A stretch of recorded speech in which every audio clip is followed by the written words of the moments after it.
बन जाएगा। मैं प्रे करूँगा नोट। चलिए एक एक करके हम क्या करते हैं, डिस्कस करते हैं, एक एक करके डिस्कस करते हैं। जिसमें आपका पहला आता है चीफ इंजीनियर का पद। किसका आता है? चीफ इंजीनियर का पद। हम शॉर्ट फॉर्म लिखते हैं, आप लोग समझ जाइएगा।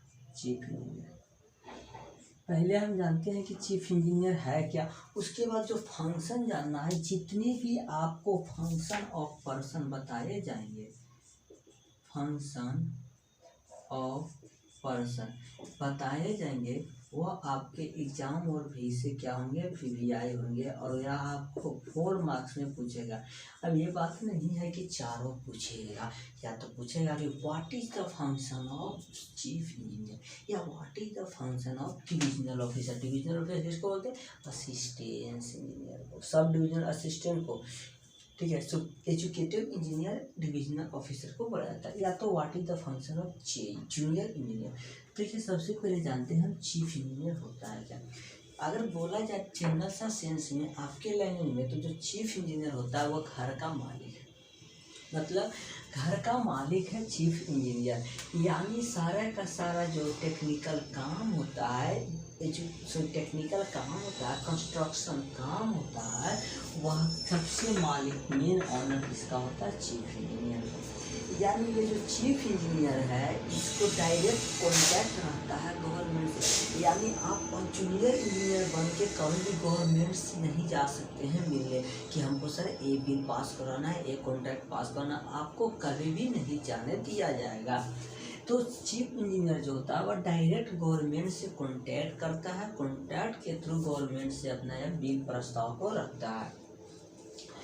देखिए एक सारा का सारा जो माजरा होता है काम कराने का, यानी कि जो chief engineer, divisional officer, assistant engineer, JE engineer, ये सब का जो माजरा है ना, माजरा जरा समझ लेते हैं, तब उसका पढ़ेंगे। पढ़ाई में दिन है रोज माइंड जो है जनरली रिलेट करके समझता है। चलिए मान लीजिए आपके एरिया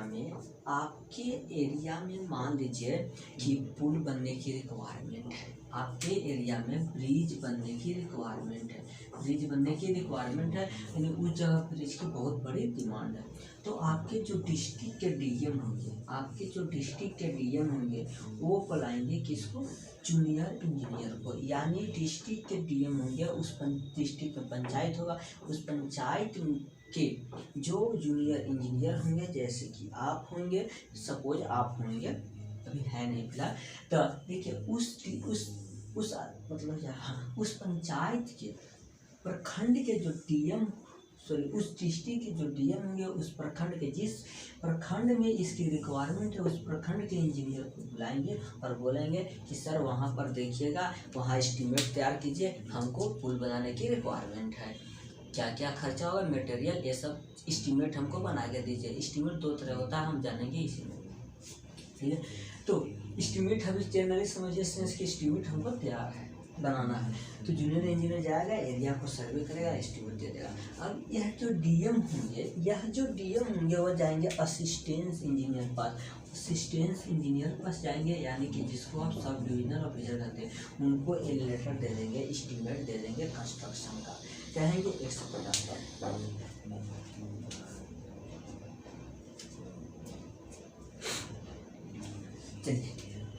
कहेंगे कि सर ये एस्टीमेट है इस एरिया का, आप जरा देखें, क्योंकि इसका हर रिक्वायरमेंट है। तो वह क्या करेगा, वह जो एई होगा, एजुकेटिव इंजीनियर होगा, सब डिविजनल ऑफिसर होगा, वो देखेगा, एरिया को सर्वे करेगा, जांच पड़ताल करेगा, तब यह भेजेगा एजुकेटिव इंजीनियर को, डिविजनल ऑफिसर को, और यह फिर जांच पड़ताल करते तब भेजेगा कहाँ पर? चीफ इंजीनियर, सुपरिटेंडेंट इंजीनियर पर। कहाँ भेजेगा? सुपरिटेंडेंट इंजीनियर के पास। और जब ये चीफ इंजीनियर पास जाएगा, और जब ये चीफ इंजीनियर जाएगा, तो चीफ इंजीनियर जो जाएगा इस पर साइन कर देगा, और बिल साइन तो कर दिया, अब साइन के बाद पैसा की जरूरत है, तो पैसा गवर्नमेंट के थ्रू ये दिलवाएगा। यानी ये दलाल का काम करता है, यानी कि पैसा दिलवाने का काम करता है। दलाल है नहीं, मेरा कहने का सेंस ये नहीं है क्या, तो बहुत सारे मतलब ऑनलाइन जो है ना फर्जी निकल रहा है, बात पे सब झूठ पे, वो सब मैं नहीं चाहता हूँ। देखिए चीफ इंजीनियर जो होता है तो गवर्नमेंट से पैसा दिलवाने का काम करता है। अब बात आता है कि कोई काम हुआ और उस काम में घुस बैठे हो गए, मतलब वो काम जितना का पास हुआ तो फिर उतना का काम नहीं हुआ, मतलब आगे जाके सुनते होंगे कि ब्रिज गिर गया, ये सब गिर गया। तो जब इन्वेस्टिगेशन होता है तो चीफ इंजीनियर जूनियर इंजीनियर को कभी नहीं पकड़ता है, चीफ इंजीनियर जूनियर इंजीनियर को कभी नहीं पकड़ता है, और गवर्नमेंट जाके इसको नहीं पकड़ेगा, गवर्नमेंट कभी भी सुपरिटेंडेंट इंजीनियर को नहीं पकड़ेगा। माय डियर स्टूडेंट, मेरे भाइयों, जब भी गवर्नमेंट पकड़ेगा तो चीफ इंजीनियर को पकड़ेगा कि तुमने यह बिल पास करवाया था, इतना का वहाँ काम इतना का हुआ, घोटाला हुआ तो कहाँ हुआ, तुम तो कहीं नहीं खाए। तब यह इन्वेस्टिगेशन के लिए इस पर प्रेशर डालेगा, इसको से यह जवाब मांगेगा, और यह तब इससे जवाब मांगेगा। यानी इसी तरह से जवाब चलते रहेंगे माय डियर, अब आपके सवाल आते रहेंगे। चलिए अब हम समझे होंगे आप लोग, आई होप अच्छा से। तब अब discuss in this topic chief engineer. देखिए चीफ इंजीनियर जो होता है वह डायरेक्टली कॉन्टैक्ट करता है गवर्नमेंट से, अभी आपको बताया था अच्छा से। यानी चीफ इंजीनियर डायरेक्ट गवर्नमेंट से कॉन्टैक्ट करता है, यह रिस्पॉन्सिबल होता है गवर्नमेंट, यह रिस्पॉन्सिबल होता है गवर्नमेंट। अब हम जानते हैं इसका फंक्शन क्या है, फंक्शन मीन्स होता है कि कार्य क्या। इसके बारे में चीफ इंजीनियर के बारे में तो हम इंट्रोडक्शन कर लिए, अब हम जानते हैं फंक्शन ऑफ चीफ इंजीनियर। यानी चीफ इंजीनियर का फंक्शन क्या है। देखिए जो आपका चीफ इंजीनियर का फंक्शन है, वह चीफ इंजीनियर का फंक्शन यह है कि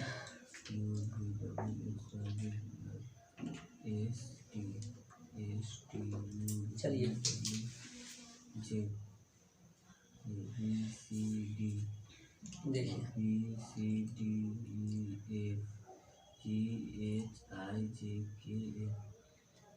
देखिए जो चीफ इंजीनियर होता है वह सारा का सारा टेक्निकल जितना सेंसन है, टेक्निकल सेंसन जितना है, आगे जाने टेक्निकल सेंसन क्या है अभी फिर समझ लीजिए। टेक्निकल सेंसन वह होता है जो पूरा का पूरा टेक्निकल डिपार्टमेंट का मेन मालिक होता है। यानी डिपार्टमेंट का क्या होता है, मेन होता है टेक्निकल सेंसन। तो चीफ इंजीनियर सारा का सारा टेक्निकल जितना डिपार्टमेंट है उसका मेन सेंसन है। और उसके बाद जितना भी यह जो है एक्स्ट्रा खर्चा, जैसे मतलब है जैसे कोई इधर से उधर कर रहा है, मतलब घोटाला करने का कोशिश कर रहा है, तो ये सब जो एक्स्ट्रा खर्चा होते हैं वह कंट्रोल करने का काम करता है चीफ इंजीनियर। अब कहेगा कि सर अभी तुरंत बता दें चीफ इंजीनियर जूनियर इंजीनियर से नहीं कॉन्टेक्ट करता है, इसको पता कैसे चलेगा। तो ये इन्वेस्टिगेशन करवाता है अपने कर्मचारियों के थ्रू, और उससे पता चल जाता है कि कहाँ पर एक्स्ट्रा खर्चा हो रहा है। या तो ये इतना एक्सपीरियंस होल्डर होता है कि आपका एस्टिमेट देखकर ही बता देगा कि कहाँ पर एक्स्ट्रा खर्चा है और कहाँ पर नहीं है, कहाँ पर कौन चीज़ की ज़रूरत है और कहाँ पर नहीं है। हाँ भले वो घूस लेने वाला होगा तो चलेगा, लेकिन यह एक्स्ट्रा खर्चा को बचाता है। और उसके साथ साथ यह क्या होता है, यह बजट किसे गवर्नमेंट से पास करवाने का काम करता है, ठीक है। और इसके पास इतना तक पावर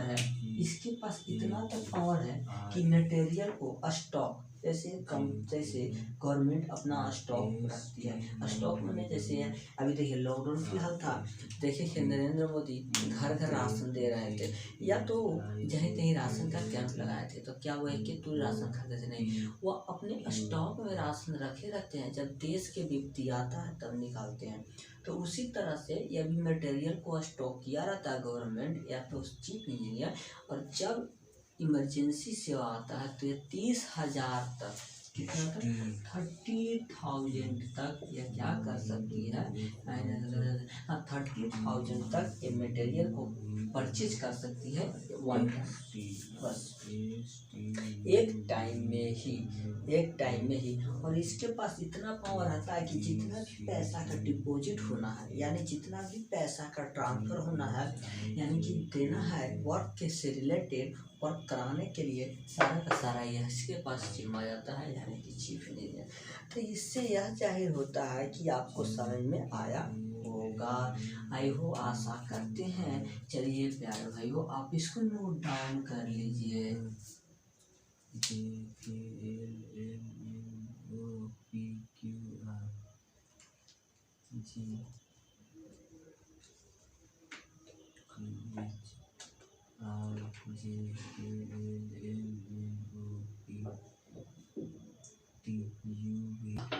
अगला जो है आपका सुपरिटेंडेंट इंजीनियर है। सुपरिटेंडेंट इंजीनियर है,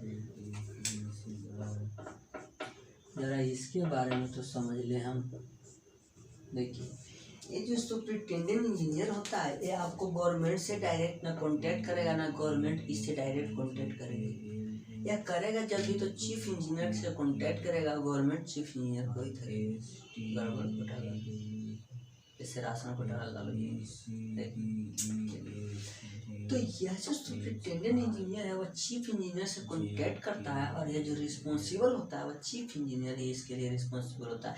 अगर इससे कोई गलती होता है तो गवर्नमेंट इससे न पूछती है, चीफ इंजीनियर से पूछती है कि तुमने उससे यह बिल कैसे लिया, एस्टीमेट कैसे पास किया है, या तुमने जांच नहीं किया, या तुमने घोटाला किया।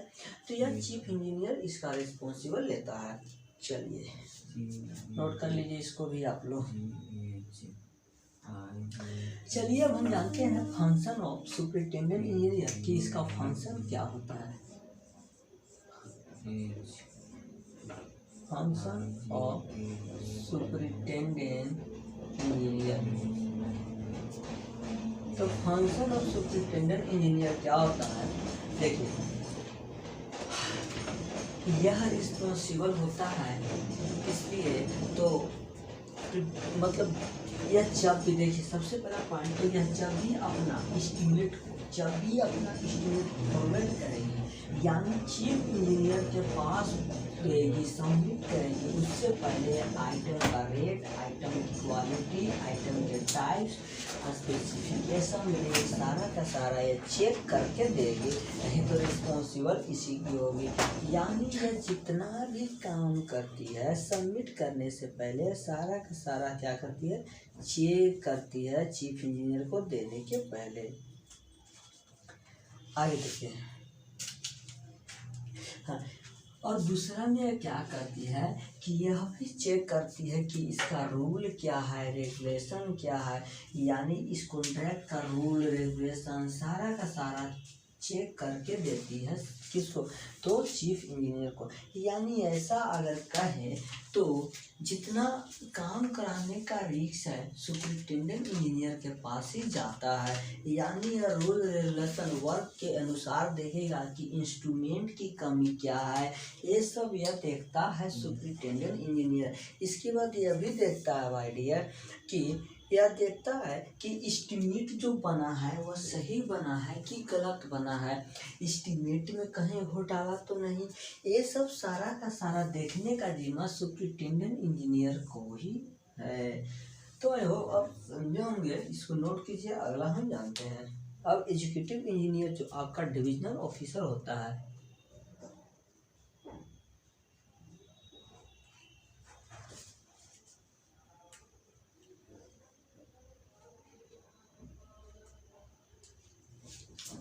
चलिए अगला हम जानते हैं एग्जीक्यूटिव इंजीनियर, जिसको आप लोग डिविजनल ऑफिसर के नाम से जानते हैं।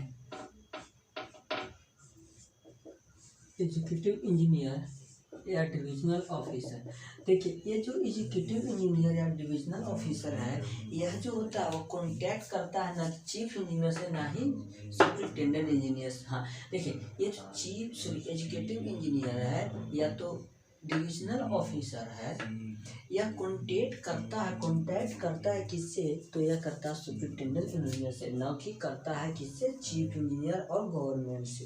इसके बाद यह होता है कि वर्क का जितना भी मैनेजमेंट है, मतलब वर्क करना है, वर्क को कैसे डिवाइड करें, वर्क को कैसे इजी करें, ये सब सारा का सारा जिम्मा इसके ऊपर होता है। डिविजनल ऑफिसर के मतलब होता है वर्क को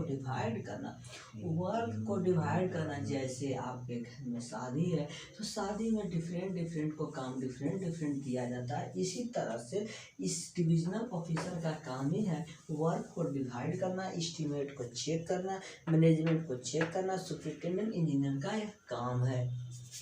यानी कि अब ये भी काम है, सुपरिटेंडेंट इंजीनियर के पास अपना एस्टीमेट सबमिट करने से पहले चेक करना, न तो जवाबदेही सुपरिटेंडेंट इंजीनियर से लेगा चीफ इंजीनियर, ना कि इससे लेगा। और जब सुपरिटेंडेंट इंजीनियर की क्लास लगेगी तो इसको भी क्लास लगेगा, यानी इससे भी खातिरदारी होगी। चोरी करेगा, देखेंगे कि पोस्टर पे बना था कि इंजीनियर के घर में इतना नहीं, तो वो सब खाता है तो कहाँ से निकलेगा, निकल जाता है कि तो। इसलिए आप जब भी इंजीनियर बनेगा ईमानदारी से काम कीजिएगा। नोट कीजिए।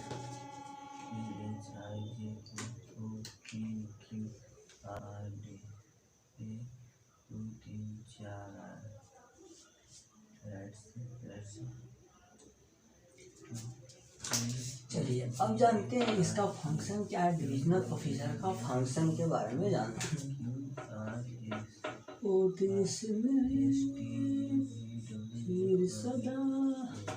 फंक्शन ऑफ, चलिए फंक्शन ऑफ बताइए एजुकेटिव इंजीनियर, जिसको आप डिविजनल ऑफिसर के नाम से भी जानते हैं। देखिए फंक्शन के मतलब होता है कार्य, इसको भी बताना पड़ेगा क्या है भाई। फंक्शन के माने होता है कार्य। देखिए एजुकेटिव इंजीनियर का यह काम सबसे पहला दायित्व तो है कि जो हम सबमिट कर रहे हैं सुपरिटेंडेंट इंजीनियर के पास अपना टेंडर, अपना कॉन्ट्रैक्ट, अपना एस्टीमेट, अपना डिजाइन, वो सभी का सभी क्या करे, चेक जरूर कर ले। अगला जो काम आता है, यह काम होता है कि जो चेक करना कि काम जो हो रहा है फील्ड में वो according to specification, designing and drawing के अनुसार हो रहा है कि नहीं। ऐसा तो नहीं है कि कॉन्ट्रैक्ट यानी एस्टीमेट में दिखा दिया है कि 25 mm का वाल देना है और वहाँ पर दे रहा है 5 mm। मजा आ गया। 20 mm मार रहा है एक बार में, 20 mm का पर अगर उसको 25,000 की बचत है, क्या बचत है। ऐसे ऐसे 4 को वाल देना है, 1 लाख सीधे बच जाएगा। 1 लाख तो बहुत छोटी अमाउंट है। तो ये भी काम है। उसके बाद यह है कि देखना कि काम रूल रेगुलेशन से चल रहा है कि ना, काम को डिवीजन किया गया है कि ना, और ऑब्जेक्टिव में आपसे जरूर पूछेगा, समझिए ना। देखिए बताते हैं ऑब्जेक्टिव वाला। पढ़ाई इमेजिन के साथ कीजिए, माइंड क्लियर के साथ कीजिए, पढ़ा कीजिए, लिखा कीजिए। चलिए भाइयों देखिए एजुकेटिव इंजीनियर जो होता है, डिविजनल ऑफिसर जो होता है, माइंड को ये मैसेज जा रहा है, माइंड को ये मैसेज डिजिटल पढ़ना है, बस इस टाइम में पढ़ना है, माइंड को मैसेज कीजिए और साथ साथ नोट्स भी करते रहिए। देखिए ये जो एजुकेटिव इंजीनियर है, इससे आपको ऑब्जेक्टिव 1 नंबर का पूछता है, इसलिए आप ये देखिएगा ध्यान से। ऑब्जेक्टिव जरूर पूछेगा क्या कि टेंडर इनवाइट करने का, कॉन्ट्रैक्टर को कॉन्ट्रैक्ट देने का, टेंडर के थ्रू आगे सब जानेंगे टेंडर क्या है, सब जानेंगे। यानी कि टेंडर निकालना, टेंडर को प्रोड्यूस करने का पावर एजुकेटिव इंजीनियर के पास ही होता है, और टेंडर को रद्द करने का पावर भी एजुकेटिव इंजीनियर के पास ही होता है। एजुकेटिव इंजीनियर इस डिपार्टमेंट ऑफ टेक्निकल सेंसन का एक ऐसा रोल है जो कि टेंडर निकाल सकता है या टेंडर को रद्द कर सकता है, खत्म कर सकता है। चलिए नोट कीजिए। एक बात तो आप गौर किए होंगे मेरे भाइयों कि जिस तरह से स्टेप नीचे चला आ रहा है, जिस तरह से आराम से पढ़ेंगे। एक बात तो आप गौर किए होंगे मेरे भाइयों कि जिस तरह से स्टेप नीचे आते जा रहा है, काम ज़्यादा बढ़ रहा है और रिस्क भी बढ़ रहा है। देखते हैं मालिक मजदूर में क्या अंतर रहता है। मालिक के पास रिस्क ज़्यादा रहता है और मजदूर के पास काम ज़्यादा रहता है। यानी जैसे जैसे स्टेप बाय स्टेप नीचे आता जा रहा है, उसका रिस्क भी बढ़ता जा रहा है और बात काम भी बढ़ता जा रहा है। एज ए एग्जाम्पल, फाउंडेशन का जब आप निर्माण करते हैं, फाउंडेशन जब बनाते हैं तो धीरे धीरे उसका विड्थ में इंक्रीजमेंट आता है कि नहीं, बताइए। जितना का फुटिंग उसका का इंक्रीजमेंट आते रहता है इस तरह से। यानी जैसे जैसे स्टेप नीचे आते गए, स्टेप नीचे आते गए, उसका भार भी बढ़ते गया। इसी कारण कहा गया कि बेस मजबूत रहना चाहिए। यानी इस डिपार्टमेंट में असिस्टेंट इंजीनियर, जूनियर इंजीनियर मजबूत नहीं है तो ऊपर वाला इंजीनियर जो है आसानी से आपसे पैसा खींच लेगा। चलिए, असिस्टेंट इंजीनियर जो होता है यह इसको बोला जाता है एक और नाम से सब डिविजनल ऑफिसर के नाम से, सब डिविजनल ऑफिसर के नाम से। इस असिस्टेंट इंजीनियर के पास इतना पावर तो रहता है कि फील्ड में जाके जांच कर सकता है कि वर्क हो रहा है कि नहीं हो रहा है, और इसका रिस्पॉन्सिबिलिटी एग्जीक्यूटिव इंजीनियर लेता है, ना कि चीफ इंजीनियर, ना कि सुपरिटेंडेंट इंजीनियर। तो बात आता है कि यह भी देखता है और यह वर्क को डिवाइड भी करता है। सब डिविजनल मतलब ढेर सारा नंबर में डिवाइड करता है। जैसे जूनियर इंजीनियर हो गया, और देखते होंगे उससे नीचे जो रहता है असिस्टेंट रहता है उसका। यानी इस तरह से यह वर्क को डिवाइड करता है कि काम करने में इजी हो, काम जो हो टाइम से हो और किसी पे भार भी ना पड़े। समझ में आई कि ना, नोट कीजिए।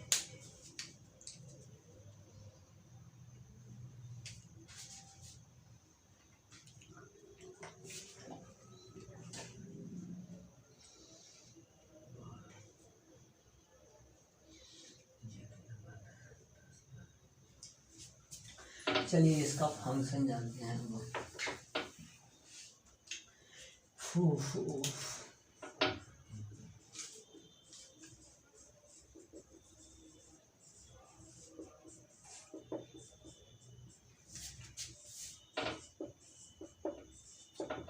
Function of assistant engineer and sub divisional officer. देखिए समझिएगा, यह जो असिस्टेंट इंजीनियर है इसका यह सबसे पहला रिस्पॉन्सिबिलिटी है कि जब भी यह एजुकेटिव इंजीनियर के पास अपना प्रोडक्ट यानी अपना प्रोजेक्ट को सबमिट करेगा तो इसको यह रिस्पॉन्सिबिलिटी है कि उसको रिचेक जरूर करे। एक बार नहीं, 3 बार नहीं, 4 बार रिचेक करे ताकि गलती ना हो। दूसरा इसका यह रिस्पॉन्सिबिलिटी आता है, दूसरा इसका यह फंक्शन है, कार्य है कि इनिशियली में जो पैसा की ज़रूरत है, जैसे हो गया कि एस्टिमेट बनाना है, पर बहुत सारे छोटे मोटे होते हैं खर्चे, जैसे कि कोई एस्टिमेट बना रहा है, जैसे आप इंजीनियर हैं, आप एस्टिमेट बना रहे हैं, आपको पैसा की रिक्वायरमेंट है तो यही देगा। यानी स्टार्टिंग में जो स्टॉक मटेरियल होता है, जैसे कि लेबर का रूम बनाना है या तो ऑफिस बनाना है, या तो बोले तो लेबर रूम छोटा मोटा बनता है, या कल मतलब पानी की सुविधा। इनिशियली स्टेज में जो मटेरियल की रिक्वायरमेंट के लिए अमाउंट की ज़रूरत है वह यही इंजीनियर अपना अकाउंट से देती है। मतलब गवर्नमेंट के अकाउंट से देगी अपना रिस्क पे, या अपने अकाउंट से नहीं देती है, ठीक है। उसके बाद इसको यह है कि यह चेक करना कि काम सही से हो रहा है कि नहीं हो रहा है फील्ड में, ये सब इसका चेक करने का रिस्पॉन्सिबिलिटी जाता है। और यह जब अपना पूरा का पूरा डिटेल मतलब वर्क का डिटेल जब पूरा का पूरा स्टडी कर लेता है तब एग्जीक्यूटिव इंजीनियर के पास जाता है लेकर और सबमिट करता है कि यह काम की रिक्वायरमेंट है, अब काम होना चाहिए और मेरे तरफ से सारा का सारा एग्री है। तो बात आता है कि आप समझे होंगे, इसको असिस्टेंट इंजीनियर को नोट कर लीजिए। अब हम समझते हैं जूनियर इंजीनियर के पास।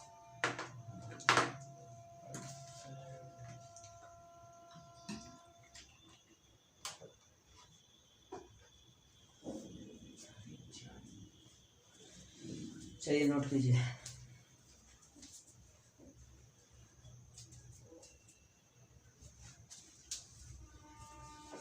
चलिए अब हम चलते हैं जूनियर इंजीनियर क्या होता है, यानी आप क्या हैं। अब हम चलते हैं जिसको जेई भी बोलते हैं।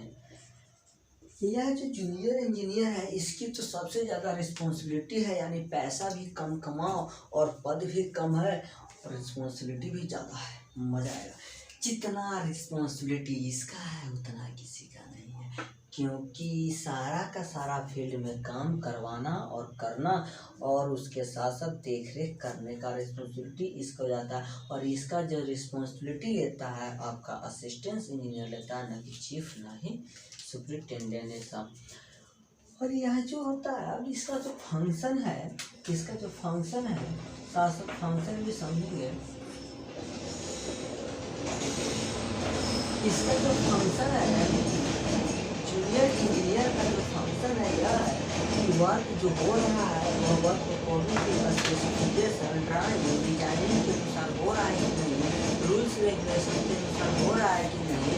वर्क के दौरान अगर किसी को टूट जाता है हाथ पैर, या तो डेड हो जाता है, क्या होता है, डेड हो जाता है, या तो डेड हो गया, हाथ पैर टूट गया, खरोच आ गया, मतलब उसका डैमेज हो गया परमानेंट, या तो टेम्पोररी डैमेज हो, जैसे भी डैमेज हो उसका यह जो होता है जूनियर इंजीनियर जवाबदेह होता है, यानी उसको भरपाई करता है। और इसके साथ साथ यह होता है कि टूल प्लांट कितने हैं, कॉन्ट्रैक्टर के पास कितने हैं, यानी कि टूल प्लांट्स के अनुसार हो रहा है कि ना, वो भी टूल और प्लांट स्टैंडर्ड होने चाहिए, ना कि लोकल होने चाहिए।